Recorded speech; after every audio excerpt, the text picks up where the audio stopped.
Starting off ScoobTober, we dive straight into Ghost Who's Coming to Dinner, an episode that aired on a pup named Scooby-Doo during its first season. On a frightful Halloween night, the gang are out trick-or-treating and come upon an old house. Shaggy doesn't want to go in there because he's heard the house used to be owned by the pirate Boobeard, but Daphne and Velma aren't afraid and decide to go into the house, followed by the boys, unaware that Boobeard's ghost is watching.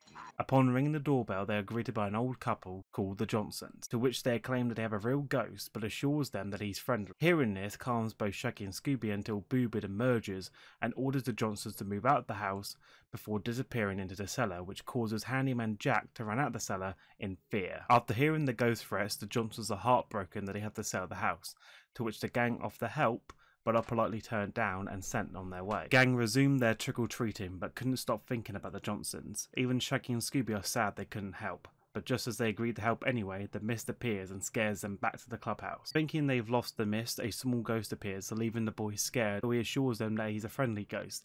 He introduces himself as Bartholomew Bard Boo, or Mr. Boo for short, asking for the gang's help to save his home before it's sold and destroyed, making him go poof. So they agree to help and head back to the Johnsons. On getting inside, they search the attic, finding many clues such as a can of white spray paint and glowing white chains, to which at this point Boobeard shows up and corners them by the window. Velma advises that they all used a pulley to get away, to which Ghost of Boobeard decides to do the exact same thing. Close behind the gang, Scooby decides to shake the wire, which causes Boobeard to fall and crash into the basement. Recollecting themselves, the gang head back to the house to speak to the Johnsons, to show them the clues they managed to find, but only to be interrupted when a limo pulls up and a woman steps out. The woman is revealed to be Miss Spelling, the owner of the finest restaurants in Coolsville. She wants to build a fancy new restaurant on the Johnsons' land after she heard about the Johnsons were ready to sell their house. But at this point, another limo pulls up and Mr. Ogeezy steps out, who also is wanting to build a restaurant on the land. Meanwhile, Scooby spots a trail of fries that lead to a bucket of fries next to a trapdoor in the shed,